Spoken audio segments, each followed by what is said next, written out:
officers and 12 ADG level officers, 18 IG level officers, 22 DIG level officers, and 40 SP level officers.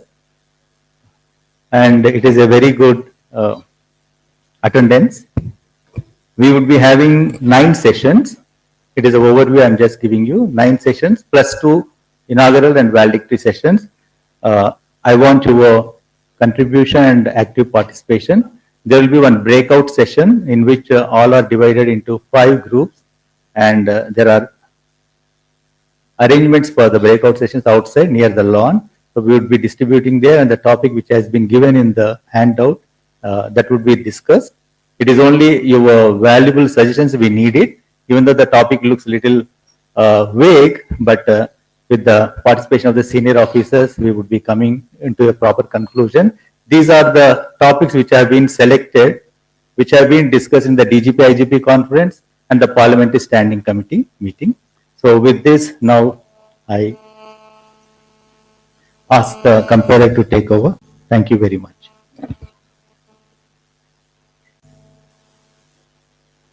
Thank you, sir. Thank you so much, sir. Some important announcements before we begin. Kindly switch off your mobile phones and keep them on silent. And if anybody has yet not submitted their registration forms, please do so that we have your attendance here and we know that you have participated in the conference. Thank you so much. On behalf of DG BPR&D and DGP Uttarakhand, I extend a warm welcome to senior officials of the police, CAPF, social scientists, forensic experts, and intellectuals, and above all, the delegates to 49th All India Police Science Congress. The theme of the Congress this year is Policing in Amrit Kal. Honorable Prime Minister Modi ji had unveiled the concept and principles behind Amrit Kal on the 75th Independence Day of India. The first session is on policing in 5G era. Internet has become an inevitable part of our lives. The technology involved is evolving, and so are the challenges. To deliberate on this theme, we have Shri Raja Srivastav, IPS, AU, KV Shrijesh, IPS Joint Director IB, and Shri B.S. Jaiswal, IPS Joint CP Operations and Technology and PI Delhi Police. Shri Raja Srivastav is 1994 batch IPS officer, UP cadre. He is currently holding the post of ADG Personnel, Headquarter Lucknow, and ADG Anti-Corruption Organization. Today, sir would be donning the hat of moderator as well as speaker. I would request all speakers to kindly adhere to the timeline as time is of essence. And now I would like to invite Shri Raja Srivastav, ADG UP, to deliver his address on artificial intelligence for India, revolutionizing anti-corruption efforts.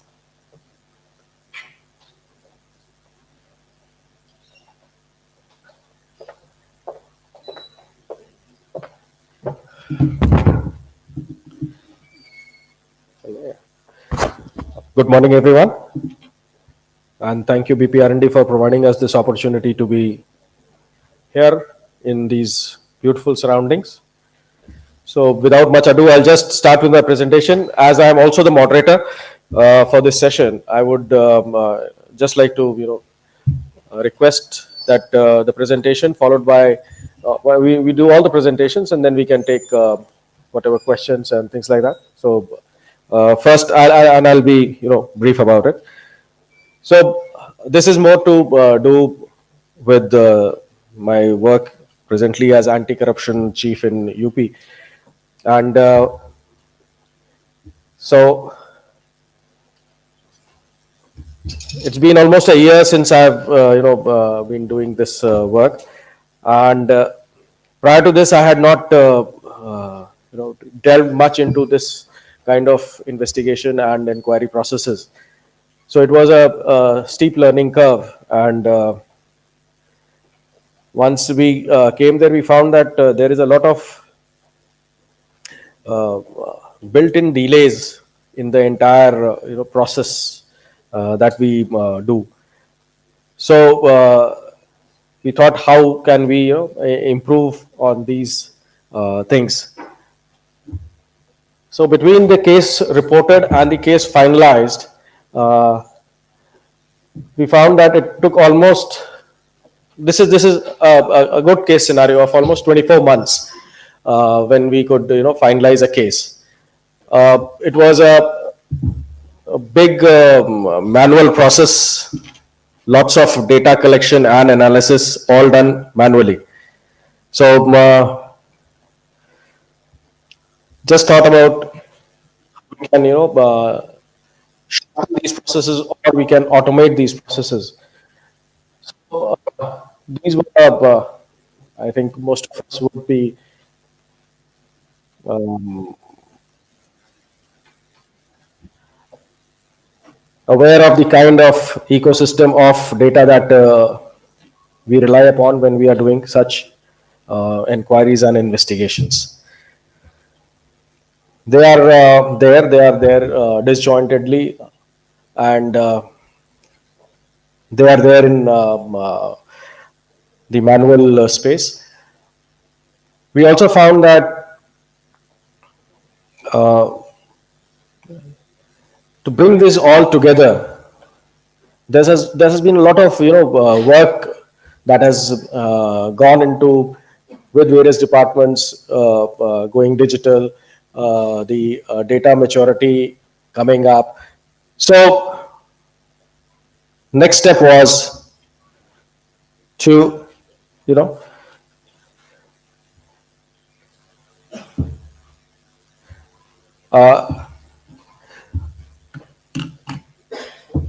when we look around, we find that departments like the income tax, the GST, etc., they have been leveraging a lot of data for insights, deeper insights into how financial data works.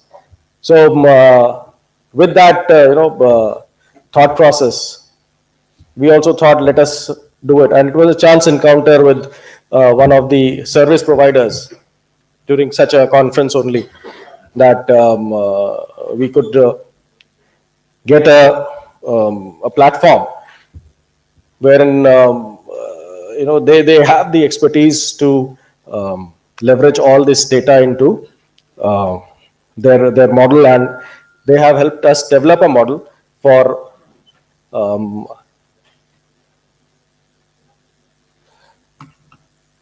this investigation and inquiries. So delving again, as I said, a lot of data now is in a mature or a semi-mature state. We were really banking upon NatGrid to help us out with giving us this. We tried it also, but somehow the results there were not so easily available. Even the FIU somehow did not, was not very amenable to sharing data. This is another, I think as we go in, we'll find this sharing of data between various pillars of our system is also a tough ask. Maybe sitting on that side of the table, I might also be, sharing that same concern. So financial data is now quite easily available, and if I have the person sitting in front of me with his mobile phone, I think we can leverage a lot of data from there. Certain initiatives of the government, of the RBI, are really helpful. One such being the account aggregator. Just that one person sitting there, and you can get all his data there. Then the income tax department also have developed certain very good I wouldn't say the platforms, they are very good information, the AIS or their AS26 forms, which are having a huge amount of information. Okay. So CDR analysis, I think we are all well aware of. SMS is another part which is there in the CDR, and it really helped us identify all kinds of financial transactions, be it personal or be it promotional. So the idea of cleaning up all this data and then, having a proper insight really helped. So bank statement, then going through that, processing of that data, and finally getting a, analytical report about any person. So we were also a bit, lucky in that the anti-corruption organization usually deals only with individuals. It doesn't deal with the, other aspects of economic offenses. Maybe those are much bigger, and much wider investigations. So we were lucky in that it was almost a one-to-one map to that. So again, how do we identify anomalous behavior from banking transactions? Some, as you say, that tradition and modernity combined help us with how we investigate, how we inquire, and certain basic theories of how the corruption network works came to our aid. We just, it was empirical insight that the money related to corruption will go into what we call a trust network only. It will not be somebody, you don't know, to whom you will, exchange this kind of very personal information. So that being the basic premise, the ecosystem for analysis becomes very small. So this is the kind of, output that this system generates for us, and we can, given the 3 or 4 financial inputs, generate almost a red, green, and orange side of a kind of a persona for almost any individual, based on the data that is available now. So these are some case scenarios that we have run through to perfect our model, and it has been giving us fantastic results. And this is based on what the feedback that I get from my IOs. They are, some of them are excellent. They understand data, and then they understand networks. But most of them are very, very, reticent about using all this information. And the challenge was how to, bring them on board. All of us are from the policing ecosystem. We know who goes into all these units. Training में कौन जाएगा, corruption में कौन जाएगा, EOW में कौन जाएगा, CID में कौन जाएगा. इट इज जो so called people who don't find flavour of the season are generally pushed. तो हमारे यहाँ जितने प्रशासनिक आधार वाले इंस्पेक्टर साहब लोग जिले से हिलते थे, सो अच्छा, some unit will take care of them. Incidentally, I landed up with an inspector against whom we were ourselves doing an inquiry. So we had to, finally send him out. So yeah, that is the way our system works. So let us not,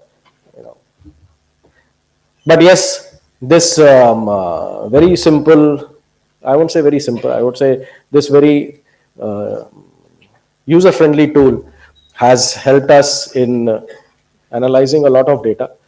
And it has also helped us in the challenges that we had faced. It has helped us in reducing the time of inquiry and investigation both from 24 months. The newer ones are, we can easily say we can do it in 6 months now. Because investigation requires a lot of inputs which have to be proved in a court of law. So investigation is still taking a bit of time. But the inquiry one it is now quite streamlined, and within 6 months, any inquiry can be easily done. The greatest impact we are seeing it is in our traps and investigation related to traps. And As it is to be done within the 90 days because the person is already arrested. That we are now able to do, within 60 days. And that now we are able to do on almost on a 45-day basis, easily in 45 days. And बहुत सारा जो post event, again, internal processes of a system or of a unit are there. जो post event analysis हुआ करती थी, that has now, become pre-event, and all inputs, etc., can be provided both to the IO as well as to the supervisory, formations using this system. We are very happy with it, and our service partner in this is a firm called Jokata, and Jokata is headquartered at Hyderabad. There are a team of almost around 200 professionals there, and they are working in this ecosystem. So we have just leveraged their expertise there to help us with this. Thank you.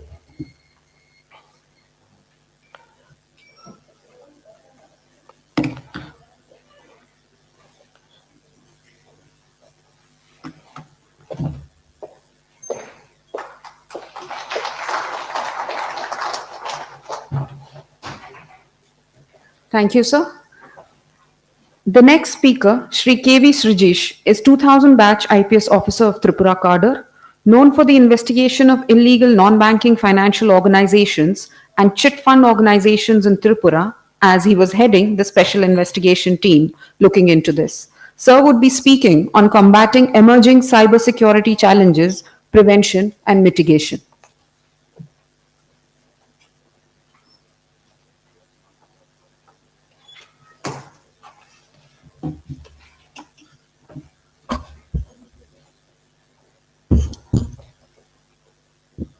Good morning to all senior officers and dear colleagues. The topic, the next few minutes, what I would like to speak is on combating emerging cybersecurity challenges, prevention and mitigation. Before I start the formal presentation part, just a caveat that I think the presentation here, I will focus mostly almost all of on the cybersecurity part. So normally what happens is during such presentations, sometimes as police officers, there is a doubt that, what is the relevance of cybersecurity for police officers? And, because mostly what we deal is with cyber crimes and hotspots in the country, various ways in which the financial crimes are conducted. The response, what I would like to say is in two ways. One is, if you look from an investigation perspective, and the theme is policing in 5G era. One of the most high-profile cyber attack cases is being currently investigated by Delhi Police. That is the AIPSC ransomware attack. The second equally very important, very high-profile cyber attack case, ransomware attack case, was on defense company called Solar Industries Limited, which took place this year. That initially Pune Police registered and is taken over by CBI. And the last point is like NIA is also now mandated. They have got an anti-cyber terrorism unit. So all of which ultimately the police officers would only be at some stage, investigating, even if experts like certain or others are involved. The second part is the kind of data with which we as police officers and police establishments hold. We almost all our data is on either web application or mobile application, for which I think it is important that we should understand the nuances of cybersecurity. I would say that we should know the what to do about it, even if we are not aware about exactly how to do, which we can leave it to the experts. So now I'll just start off the presentation. For ease of understanding, we can actually look at cybersecurity challenges from two perspectives, so that we can simplify it. One is challenges that arise from known threats, and the other is the challenges that arise from unknown threats.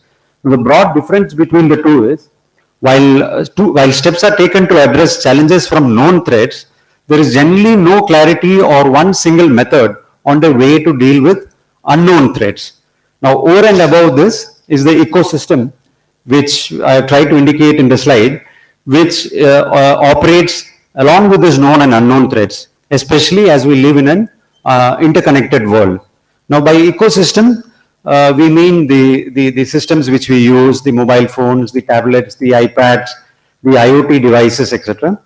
And when these devices are coupled with services which are already present through these systems like iCloud, Amazon, Gmail, Facebook, Instagram, WhatsApp, X, whatever services which you have, when you look at both of them, you clearly understand that there is no escape from this interconnected, dependent, but very vulnerable world. So even a cursory look into the services and their vulnerabilities can easily point out the fact that data breaches are possible, and it is not very difficult for cyber criminals to actually carry out identity thefts. But in this presentation, I will not go too much on the data breach part. We will focus more on the emerging cybersecurity challenges, the prevention and the mitigation part.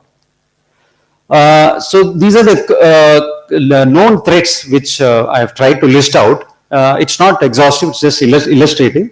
6 major known threats. We'll quickly go one by one. The first one is threats from ransomware. Then the threats because of increasing use of IoT devices. The threats because of cloud service proliferation. The operational technology and information technology interconnection which is taking place.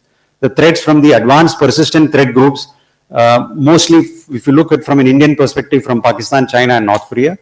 And lack of cyber hygiene which will come into it. So the first one is the threat from ransomware. Now, the interesting part is a few years back, especially pre-COVID days, it was felt that, ransomware is something which has only affected, systems in Europe and US, and it's not very prevalent in India.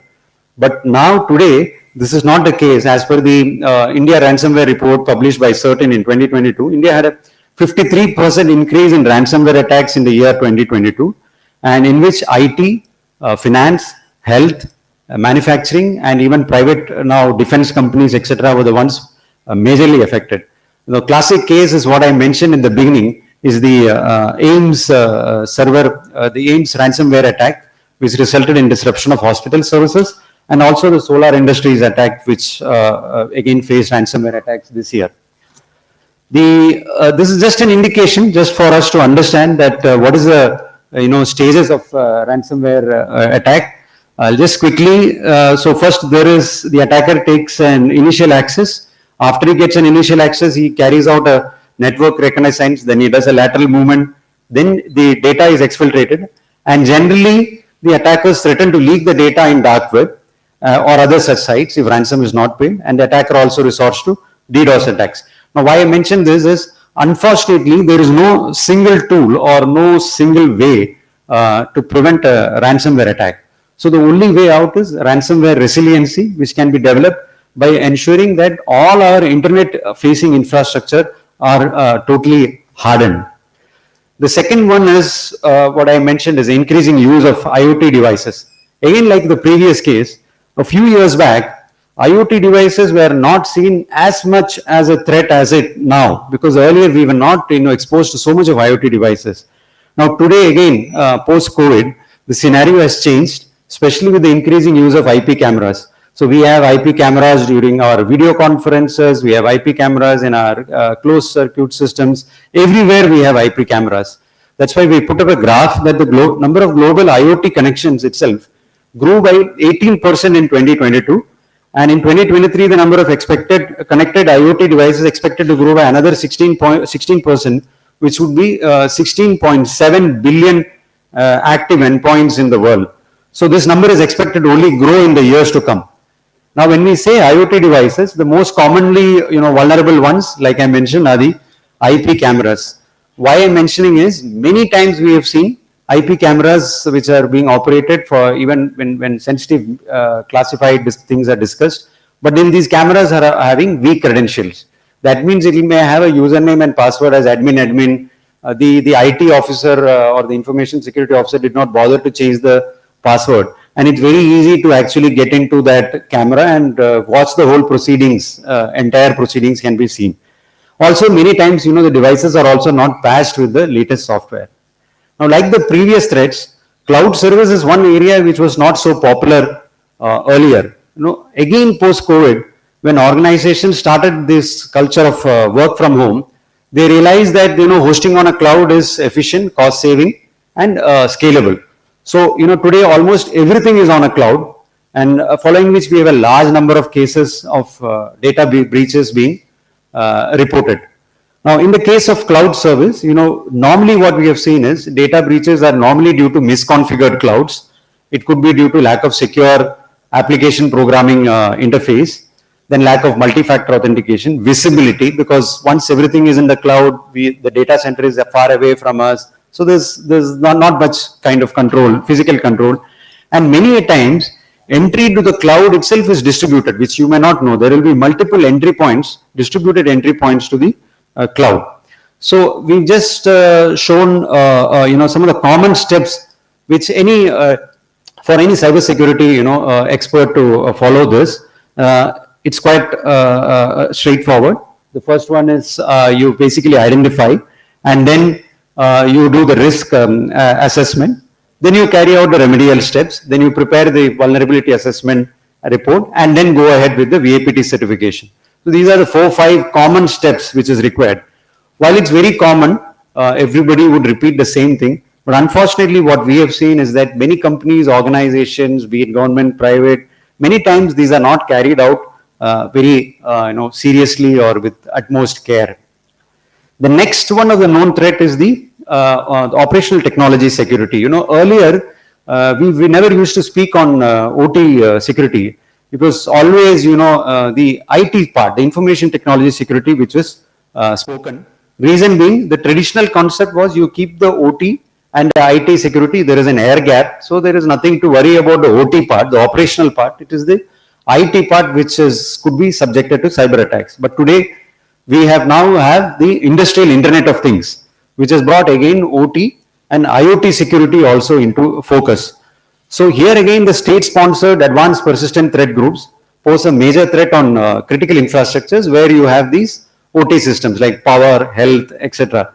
And their main aim is to cause either commercial, reputational, or obviously national security harm. So we've again just listed out, I won't go through each one of them, but it's just to have a fair idea that these are the Gartner's 10 OT security controls. So if one follows this, to a large extent you can prevent it. So again, it's just a step-by-step activity which one has to take. We'll move on to the threat from the advanced persistent threat groups, which is probably one of the most important things in today's world. We've also seen that during the G20 conference, I think officers from various police forces are here, Delhi Police and Mumbai, where so many of the web applications were subjected to cyber attacks. So now, from the Indian perspective, APT groups based out of Pakistan, China, and North Korea pose a major threat to the critical infrastructure of the country. And their main aim is either cyber espionage, data exfiltration, and last one, sometimes even with a view to cripple the infrastructure. Now, the threat level is high because the detection rate is low, as most of such attacks are sophisticated. And as the acronym stands for, they are persistent. So after initial compromise, they can maintain persistence by lateral movement in the network. The APT groups can also compromise supply chain integrity. So that I'll just briefly touch upon in one of the coming slides. Again, to manage APT threats, while we write it on paper, it appears to be quite simple. You just protect your perimeter, and then you monitor all your inbound and outbound communications. And of course, through various security tools are available, you do your data analytics and find out any abnormality in the behavior of the system or the network. The last of the one is actually cyber hygiene. So you might feel that, in emerging, threats, how can cyber hygiene be there? But, the interesting part is, while cyber hygiene is not exactly an emerging threat, with the technology getting sophisticated, unfortunately, the cyber hygiene part is not improving. It remains poor. I mean, if not worse off, but it remains very poor. And hence, cyber hygiene continues to be a major reason for cyber attacks. And some of the poor cyber hygiene practices I've just listed out. Again, when you read these cyber hygiene practices, you will feel that there is nothing very new to it. most of it is known to many of us, even if you are not cyber experts. But the fact is that we continue to make the same mistakes, and be it the government or private, and then we are subjected to cyber attacks. So the second part is what I said in the beginning about, the unknown threats, which is, the more riskier ones and more we have no clue about it. Now, in the case of known threats, I must admit that there are a lot of security tools. We have tools like almost all systems. Now there are next generation firewalls, security information, event management, all those things are deployed. And then all these tools work on, cyber security threats, signatures, which all these experts would tell us that these things are all deployed. So there is nothing to worry and all that. Now, here what we have tried to do is we've just tried to make an effort to list out the unknown threats which pose biggest challenges, which pose challenge in the area of cyber security. The first one which I have mentioned is creation of new tactics, techniques and procedures to obfuscate entry into the systems and network. Now, this is normally carried out by China-based APT groups and all, they do all these things. The second one is when the threat actors use recycled threats, to bypass again the existing tools. And the third one is modified, malware is existing malwares are there, you just modify the codes and again with the intention to bypass the tool. So all these cases which I mentioned are all ways and means to bypass the existing security tools which you have deployed and which you think or which your experts would tell you that it's all deployed, so there is no problem. But then there are ways and means to get into it.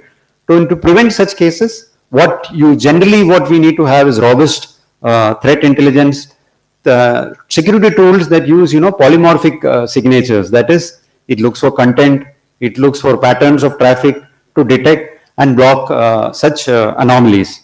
Now, the next one is probably one of the most popular one. What we have all heard of is the zero-day attacks. We have all heard about zero-day attacks on our phones, iPhones, zero-day attacks on the systems. The catch is that, in the zero-day attack, actually the threat actors exploit the vulnerability. They come to know of the vulnerability, they start exploiting it, they start selling it.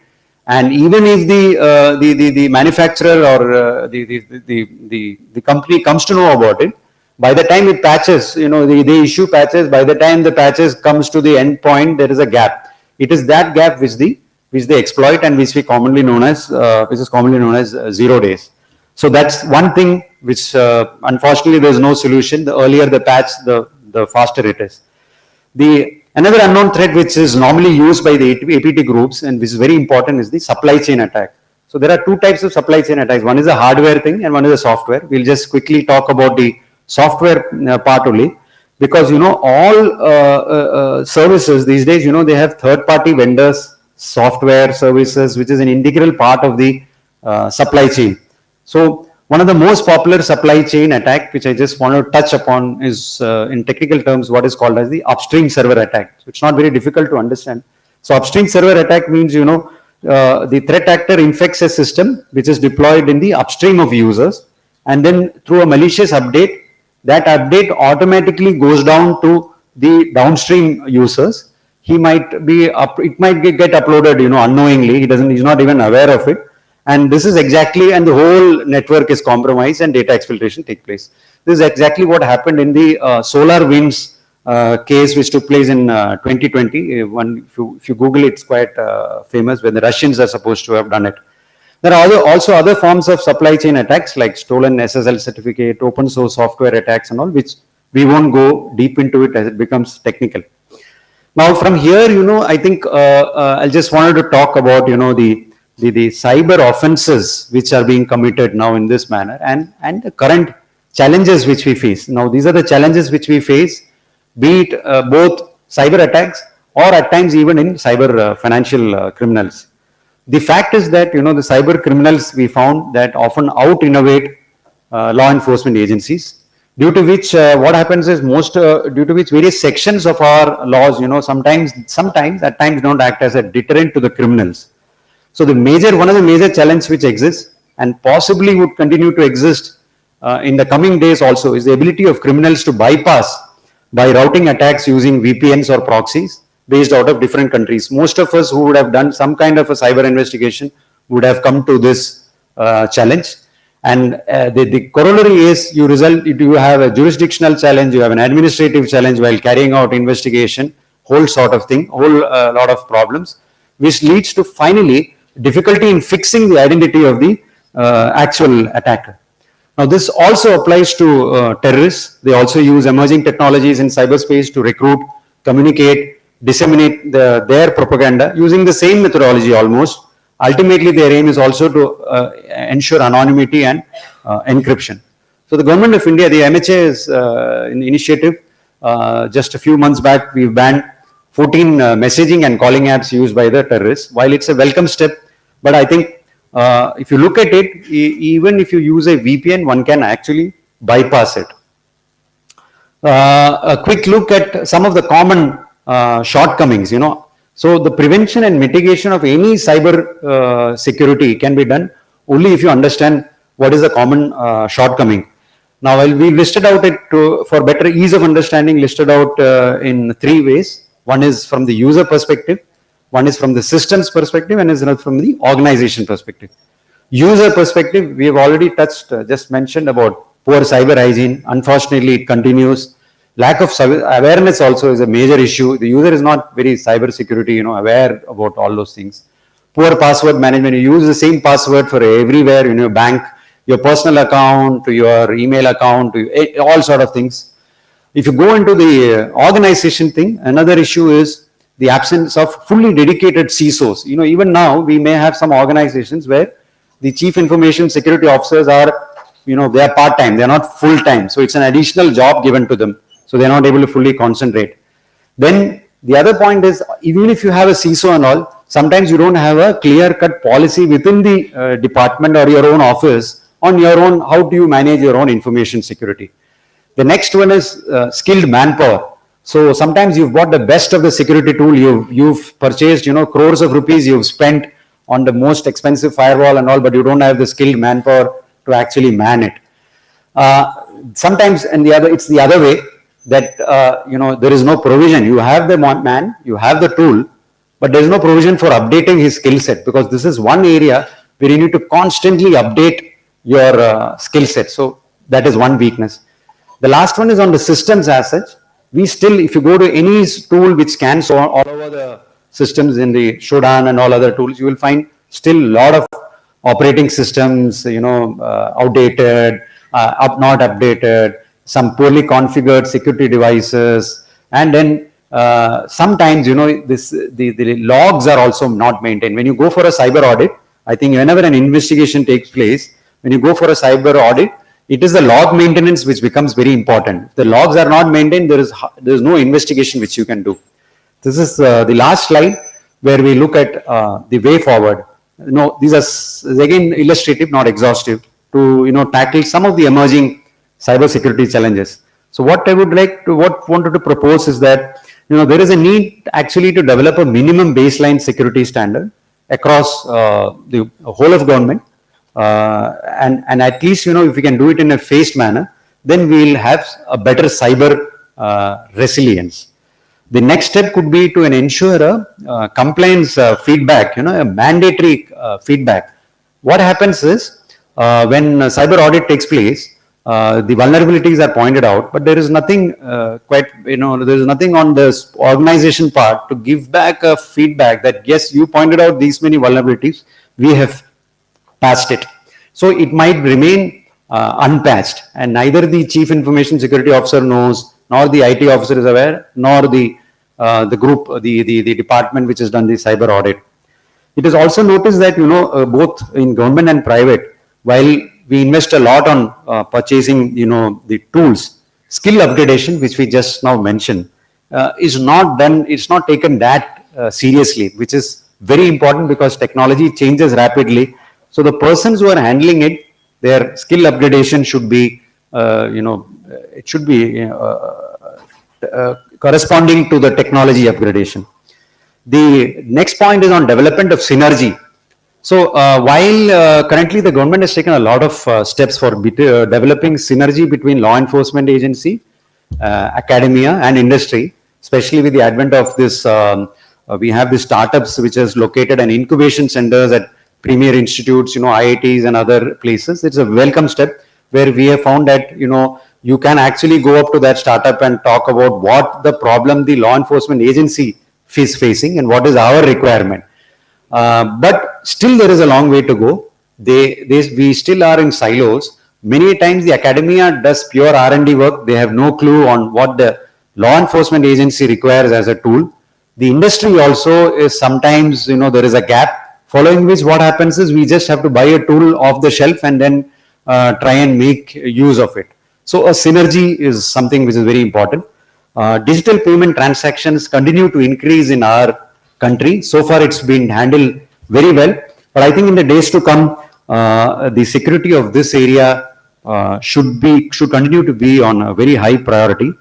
And when it comes to cyber security, the current way which we operate is, we go for a threat detection and then we go for an incident response. Most of the time you will find that, threat has been detected and then we're going an incident.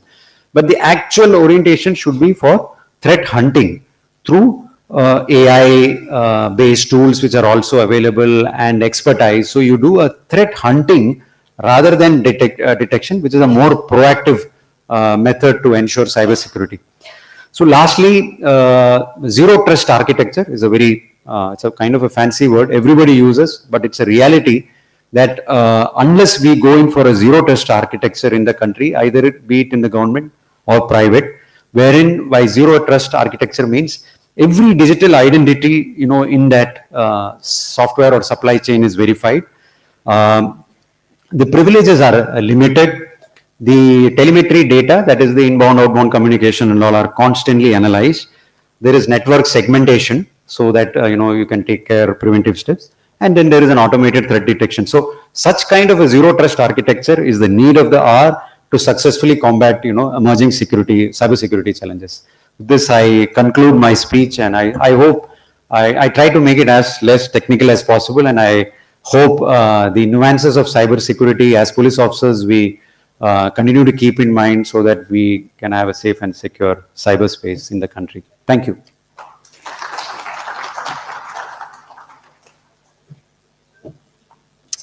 Thank you, sir. The next speaker, Shri B.S. Jaiswal, belongs to the 2001 batch IPS, Agmut Cadre. Presently, he is the Joint Commissioner of Police Technology, Project Implementation, SciPad, National Cyber Forensic Lab, and Licensing in Delhi Police. Sir's accolades are many, one being the pioneer work through his MS thesis on predictive policing using point process and machine learning techniques. Today, he'll be speaking on effective border management, use of geospatial technology, and big data analytics.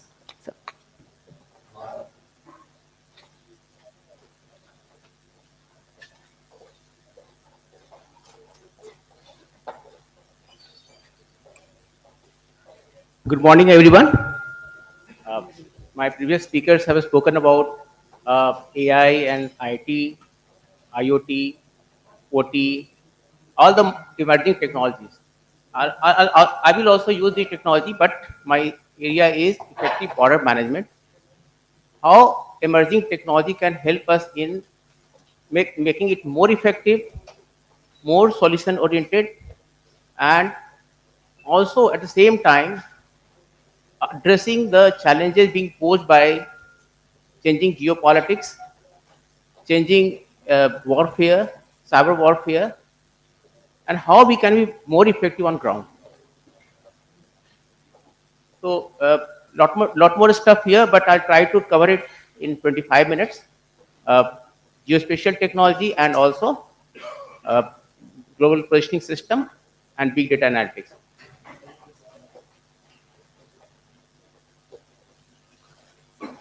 So these are the challenges we face normally in border management. I'm not going to talk about border management stuff because I'm not expert in this area, but what I'm going to talk about is how technology can be a force multiplier, how it can be an enabler in border management. So big data analytics, why we are talking about big data analytics? We are talking about it earlier, it was small data. When there was a data deluge, transactional data started coming in big volume in terabytes and petabytes. The real challenge was how to use that data for meaningful analysis, and also increase our infrastructure to handle the deluge of data, and also increasing computational power and algorithms so that we can come out with best solution based on data available. Uh, so big data analytics is basically the challenges being posed by rising violent incidents, inadequate resources, because globally we have been visiting many cities as part of our training programs in Kent Police, also in Australia and in France, in US. Everywhere while interaction we found that police organizations world over, they are grappling with the problem of resource crunch. So the only thing which can come as a handy tool is the technology. So what are the opportunities? Opportunities are, we have huge transaction data, we have ultra fast computation, powerful algorithms which have been written especially for huge data and high performance computing driven by GPUs, and cost effective solution, because ultimately it's a computational power, so it's very cost effective. And what are the outcome? The outcome is whatever resources we have, how to make the best deployment, best utilization of resources, because we can't increase our resources geometrically, whereas our challenges are increasing in geometric progression. So only solution is to make it adaptive deployment, and this is what technology can prescribe. So in data analytics, basically there are four kind of analytics done. Normally, we all are aware of descriptive analysis. Descriptive analysis is whatever is given, just to present it in a beautiful manner. We call it visualization. We also do inquisitive analysis. We do some kind of search, advanced search, try to find out. It depends on interest of the user. He can go on and on. But the solution with descriptive and inquisitive analysis may not be very useful for day-to-day policing requirements. We have to go several notches above, and that is predictive analytics and prescriptive analytics. In predictive analytics, the system will predict where we have to deploy resources, and one notch higher, prescriptive analysis will tell us what to do. So we have to evolve to that level. So when I am talking about data analytics, perhaps we have to think in this framework. And the data which is coming is a very commonly used term, 4 V's: velocity, veracity, volume. And the fourth V is variety. So these are 4 V's symbolizes big data. And big data analytics is not something new. Basically, olden times we used to have small data. Then when data started increasing in size, we needed to have a different kind of architecture, something called distributed architecture. So for that, different kind of database system was written, and similarly architecture was also changed. Hadoop, file system, distributed file system, HDFS, cloud computing was also developed to handle big data. But now people are not talking much about big data analytics. People are talking about AI machine learning, because big data analytics is implicit in AI machine learning use cases. So when we talk about big data analytics, I'll be talking about AI and machine learning as well. So these are the tools of big data analytics. Dedicated system architecture was devised for that, and not many frameworks were developed. But I'll be more focused in today's talk towards AI and machine learning. So coming to a specific topic which is given to me today, geospatial technology. The geospatial technology comprises at least 3 technologies. One is global geographical information system, GIS, global positioning system, GPS, and remote sensing. Remote sensing means how to capture images and videos remotely. So this can be from camera all the way up to satellite. So when we talk about GIS, GIS is nothing but map which is coded in digital form and turned into a database. So now it's no longer static, it is dynamic. So we can play with it. And on top of that, we can add many layers depending on our requirements. So all the layers can be detached from the map. So basic map can be given to any, it's nowadays available as open source. On top of that, any organization, depending on the requirements, can devise own layers. Then remote sensing, very obvious, various ways we can capture images and videos, and global positioning system. We are dependent on GPS being provided by US. Our own GPS system is also there, but the accuracy depends on the number of satellites. We need to have 66 satellites to cover entire globe. The accuracy comes from number of satellites. So we are moving towards that level when we'll have our own GPS, which will give the accuracy at the global standard. But till then, we realize that we are depending on GPS, which is being provided by US. But that is not the military grade accuracy. So it's a commercial civil application accuracy. So accuracy is not of very high order. Another technology which I'll be talking about today, because this is a very important thing which has been very successfully done by Dr. Rosmo. Dr. Rosmo is he's a very leading researcher in geospatial technology based crime prediction, and he used this geographic profiling in cracking a case in London bombing, Mardi Gras bombing, and this works on the principle that criminals or maybe terrorists, the underlying premise is that this particular technology can address only those crimes where criminals are residing at a place. If the criminals, the terrorists or serial offenders, if they are moving all the time, perhaps this technology will not work. But this one set of crime can be addressed through this. If the criminal is in a static position and he is committing crime in a geographical area, so the usual tendency is that criminals would not go very far from his residence. At the same time, he will not like to go be very close to his place of residence, because he doesn't want to be caught, doesn't want to be identified.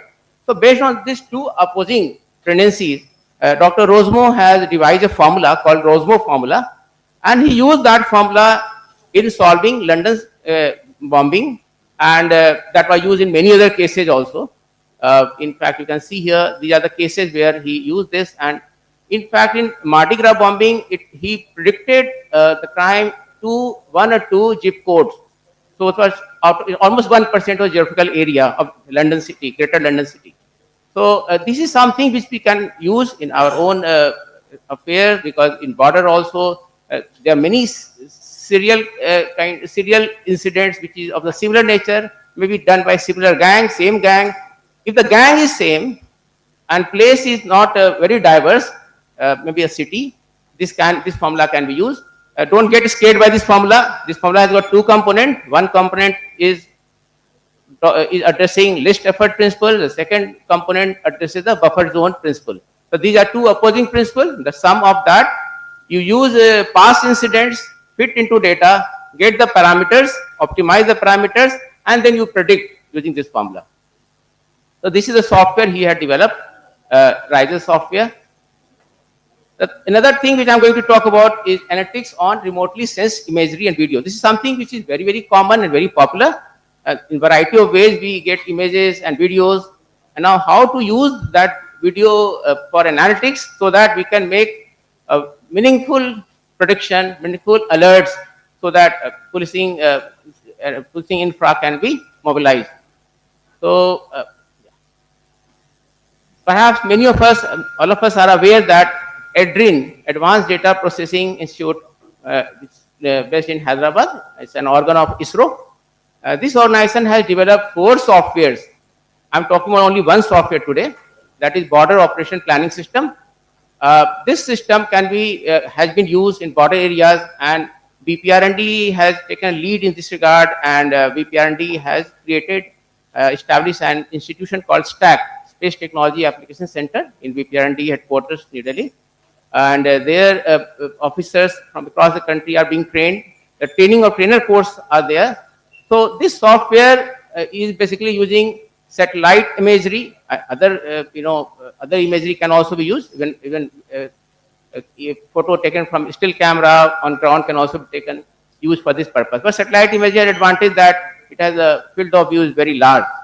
So using this software and creating GIS layers of various kinds, of GIS layers of the type which we want, because every organization may have different kind of requirements. So for border management, whatever layers are required, whatever ground features are required, so you can have hundreds of such layers, and that layers are detached from the map. Those can be used to predict best route for the operation. Similarly, border permeability can be predicted based on that. You can think of which are the pockets where maximum chances of smuggling is possible. So you can develop smuggling index. This has been done in Punjab borders, and ambush points can be predicted. Here I just want to refer research done by Mr. Rajkumar Vishwakarma, UP cadre, our senior. He developed as part of MS thesis in IIT Delhi. So he worked on satellite imagery of Chhattisgarh, and beautifully use deep learning for making prediction about ambush points and ambush routes. And ambush points can be ranked also. So when we are planning an operation, such kind of system, depending on how good quality data we have, I think that can be very good enabler in our planning. There are other AI applications we can be used. These are the applications we are using Delhi Police, but these applications and the use cases can be anything. It's all depend on what kind of data you are training your system on. So depending on the training, we can come out with many use cases. So use cases could be population count, population detection, vehicle analytics, facial analytics, video analytics of various kinds, predictive policing, and you can even use biometrics also, as part of this. This is just I want to recently in G20 we use our state-of-the-art integrated command control communication and compute system, where we use. Why I'm talking about this? Because GIS and GPS system can be used also for asset tracking. Assets can be your car kits. In G20, the challenge was how to manage 40 odd car kits simultaneously, because in 1 hour's time, all the car kits coming out from various hotels, they had to converge at Bharat Mandapam. That was the big challenge. We rehearsed it many times. So this technology can be, and we realized that if we had not this technology, perhaps things we had no way to do, because all we were depending on wireless communication. How one wireless communication can handle 41 information. So on the beauty of GIS system is that it gives you a spatial correlation and temporal correlation simultaneously, and on top of that, it summarizes the results as part of on the screen. So everything becomes so easy, and this was also integrated with CCTV cameras. So wherever you are moving, the car moving, the relevant cameras was also visible. So we were getting information from 3 sources: your GIS GPS based system, CCTV camera, and wireless communication. So it was really very handy. In fact, from sitting in C4I, we were able to manage G20 all 3 days. So this asset management, now you can have any kind of asset. In border areas, we have n number of assets. We have our mobile team. We have got many kind of surveillance devices. Everything can be managed dynamically. When your team is moving, the team can be tracked, and there any issue that can be addressed well in time. This topic is very dear to me because of my research. So I just want to talk about just little bit about this. Basically, predictive policing, what I was talking about was predictive policing. But in literature, predictive policing is predicting event in future where we need to deploy our resources and prevent that event. Suppose there is a terrorist event, and in past we have many incidents. Can we predict next location and time of terrorist event? So this is something which can be done. This has been done in many cities, particularly in Western world, US and London, and here also we are trying. So this is one algorithm which I developed, and I use this. How the prediction is for only 1% of the area, because we can't make prediction for whole city. So we limit to everyday prediction is only for 1%. So in a city like Delhi, the grid size of this one cell can be 150 meter by 150 meter, because that is one small cell where you can do your patrolling and so as to prevent crime. So in Delhi, it would be in the order of 80,000 such grid cells. I can't make prediction for 80,000 because we don't have that many resources. So I want to predict only for, let's say, 600 such cells. 800 such cells for which we have resources available. So out of 80,000, which are the 400 or 800 cells where crime of a particular type is most likely to happen? And for that, we use very smart algorithms. Today's state-of-the-art algorithms are there, which use deep learning, convolutional neural network, and all sort of stuff. So that's other very simple logic. You have history data of 3 years of crime, where you have latitude, longitude, and timestamp. Use that data in some predictive model and train your model. After that, you use the next year's data. Suppose I want to predict for, let's say, 2024. So I'll be using data of 2020, 21, all the way up to 23. And after training my model, I'll be starting predicting from 1st January 24 onward. And even the new crime which is happening will also be used in making prediction. So this is a very straightforward model, but the beauty of the model comes from the algorithm which is being used for that. So these were the two algorithms I developed, and that was published in 2 international journals.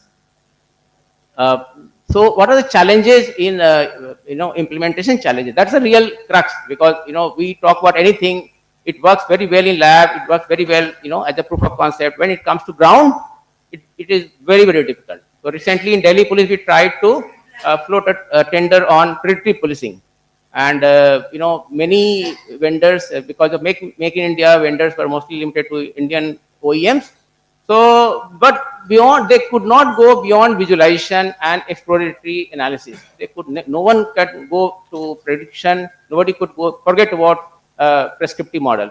And even in one demonstration, the team gave a demonstration that if your crimes are happening, let's say in certain pockets, how can you predict a crime which is far, far beyond that, where crime had never happened? So that was the kind of result they were showing, and we rejected that outright. So it has to match to the ground requirements as well. So these are use cases: crime prediction, predictive deployment, terrorist event prediction, modus operandi prediction, repeat offenders prediction. Even repeat offender prediction was done by Center of Evidence-Based Policing, Cambridge, and Mr. Sherman, Dr. Sherman is a person, he's a professor who is leading that. So he used jail data for making a meaningful prediction about repeat offense, and that worked very well. They also used for supervision model. For supervision also, what kind of, depending on the evidence which we have, which evidence can lead to successful prosecution. So, if you have let's say, lakhs of crimes happening, how do we judge which are the crimes which can have good prosecution, and can we rank that? And depending on that, we can mobilize our resources. Because that model in UK, that model is being followed to even reject some cases where they don't prefer prosecution. So that is something which we can done. Recent trends in all these things are expert system, which we can be thought of. Now we already know the chat GPT is so productive, so useful. But if chat GPT kind of thing can be clubbed with something like expert system, which is the Jeopardy challenge, IBM Watson machine, which was developed by IBM. So that can be a very useful tool for policing. This is something I just want to give as pointers for future. Game theory can be used for gang war prediction, for even for terrorist incident prediction. Some people are working on this area. NLP, of course, is a very good thing. From interaction reports, we can directly infer meaningful information for making prediction. These are the algorithms, some modern algorithms, CNN, RNN, LSTM, which are being used for prediction, making predictions. So social network analytics of two kinds. One is where you predict the network, which is something which you do normally. In CDR analysis, also a social network analytics. And social media also we do analytics. But in social network, there is another connotation. The data of social network, the connection network can be used for making prediction. And that can be, whatever is happening in real life has reverberation in social media as well, and vice versa. So we can make prediction about crowd surge in certain area. We can make prediction about crimes, because people do talk about crimes in social media. Some criminals, after committing crime, he tries to boast about, he tries to give some information to his colleagues. So those information can also be culled out. So information retrieval. And what are the implementation challenges? I think it's the last slide. Because everything comes to zero if we are not able to do on ground. So all these things appear very impressive, but while doing implementing on ground, we face real challenges. Recently, we tried many AI use cases in Delhi, and when the vendor comes to us, they give very good rosy picture in proof of concept during technical bid, but when actual implementation happens, lot many challenges we face. The accuracy is not very good. How to improve accuracy? The challenge is mostly because they have not seen our data before coming to us. So whatever limited data they had, they have somehow tested the system. It's working very well in their lab. But so what, as an organization, as a police fraternity, what we need to do is that we should start sharing data sets so that researchers across India, across country, world over can work on that, and they can do some meaningful testing of their algorithms. Because without that, things will not move forward. Even the vendors can also use that data for testing their algorithms. So that is one. Second, the quality of data is very important, because policing events are crime is a spatio-temporal phenomena. So space and time, space, geocode, and timestamps are the integral part of any event. What is happening that time comes very naturally to us, but geocode doesn't come naturally to us. We always capture address. We don't capture geocode, latitude, longitude. And despite regular training and sensitization, still our IOs have not somehow realized that the importance of geocodes. So this is something where we need to work a lot, because we start working today, perhaps after 3 years, we will have a critical mass of data by which we can make prediction. Even today, I want to make prediction, I have to go back in history, 3 years data, I have to curate data. It becomes very difficult because those IOs are not available. If the data is not accurate, the result will not be accurate. So this quality of data is very important. There are other things also, privacy concerns, algorithmic bias, black box versus white box approach, because all the machine learning AI is a black box approach. We don't know how it's working. Unlike the white box approach, where we do mathematical modeling and know how exactly it's working. Testability and measurability. What is the benchmark? How do you know algorithm floated by and thrown by some vendor is really working well? Because only at the end it is implemented, we find that what's a kaam nahi kar raha, and we get disappointed. So can we know in advance that the algorithm which somebody is giving to us is passing the benchmark test? We need to develop some benchmark also. Randomized control trial, because now it's a high time as an organization, we all should feel that let's do some randomized control trial of algorithm. Randomized control trial is basically testing an algorithm in a real life case. We consider one test district where we are using model, another district, it's a control district, we will not be doing anything, usual policing, and then compare after 6 months. Previous year 6 months, this year 6 months, first half of the year and second half of the year. And by comparison, we can find out that whether it's working or not. In Los Angeles, this was done, and they found 17% reduction in burglary using a predictive model. So something like that has to be done. Explainable AI is basically whatever we are doing in artificial intelligence as a black box, to make it more transparent. People are working so that the results are predictable and explainable. So nobody can question the result. That's all I have to say about predictive model and the technology, emerging technology, which we can use for border management. This can be used anywhere, because these are all data agnostic, model agnostic. So use cases can be anywhere. We can apply it with equal result, and it all depends on how we train the model. So thank you so much.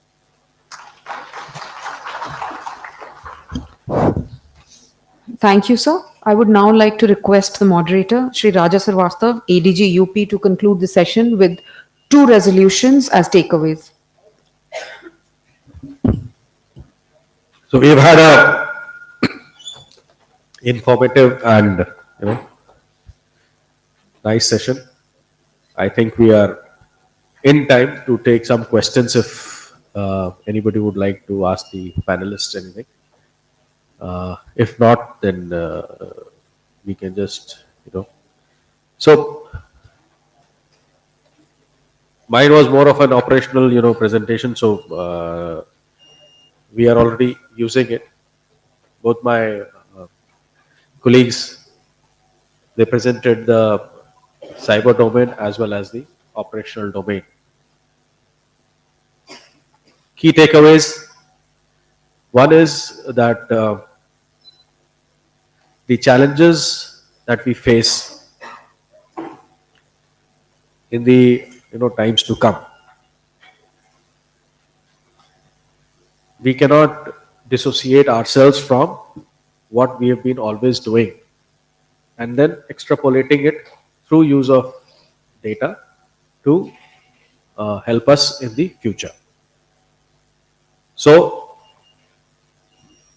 what this means is that our traditional systems of policing, our traditional knowledge of policing is a bedrock on which all future developments or all future help is going to hinge upon. And as Bola said, the quality of this bedrock is going to help us define how well we do with these technologies in the future. Second, which even though not very explicitly stated, is that how do we bring the law enforcement agencies up to speed to use all this, which requires a lot of inputs into basic training, into refresher training, because the change is so fast and so dynamic that law enforcement agencies are always at a receiving end, and the culprits are always much ahead of us. So this challenge also needs to be bridged. How we make our systems, how we develop our power to take care of these challenges. Lots of good initiatives throughout the country are happening. Quite a few of you are doing it. One such initiative, which incidentally my batchmate at Kerala has been spearheading for a long time, is called Cyberdome. Quite a few of us would be knowing about it, and it is a brilliant private-public partnership that is happening there. Such initiatives, I think BPR&D has already shared throughout the country, and they want such kind of collaborations to happen everywhere. But what is unique about Cyberdome is that Manoj has been spearheading it, I think, now for quite some time. He has started it and he's still continuing with it. So that kind of continuity is also important, because what happens is when this continuity loses out, somebody else comes in, maybe the appreciation is not there, maybe the understanding is not there, and the initiative gets lost. Third is that technology is there to stay, and technology is everywhere where we go, and it is the only leverage in a resource constrained environment. So we are always grappling with the challenge of resources. Our best, as we were just discussing, best, or rather our most important requirement is how do we onboard this technology. I think all of us would like a lot of things to happen, but then given the processes, the financial processes, the government processes, onboarding that technology is a challenge. So he may like an X person or somebody, and would wish that yes, I can use it. So as a experiment, maybe yes, but then scaling it up and bringing it to the entire organization requires a lot of resources, as well as the wading through the maze of government financial rules of tendering and things like that to bring that technology on board. So these are some observations from our side, and I thank both the panelists here to have spared their time and taken their time. It is 10:46. We are well in time. I think only we overshot it by 1 minute. I think we started 3 minutes late. So thank you very much. Thank you, BPR&D, for giving us this.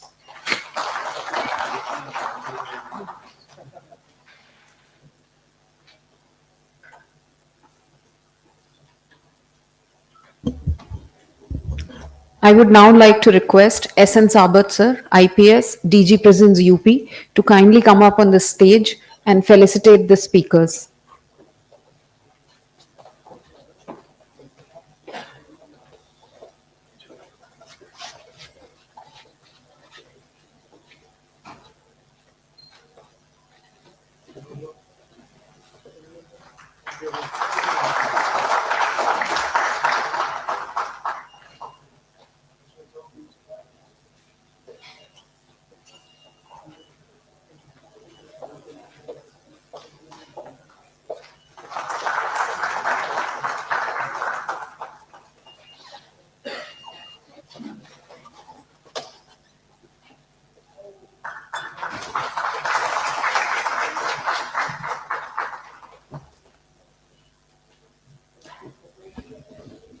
Thank you, sir. We now break for tea.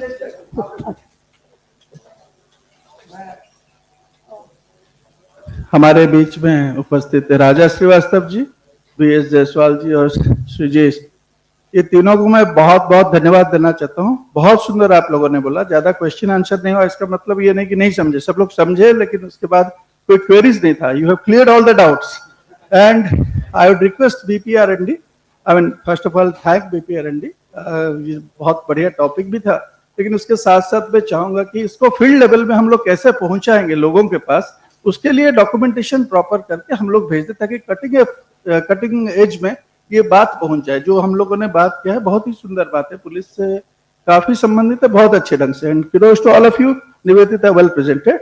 A big round of applause for this week. Thank you so much, sir, for your kind words. We now proceed for tea.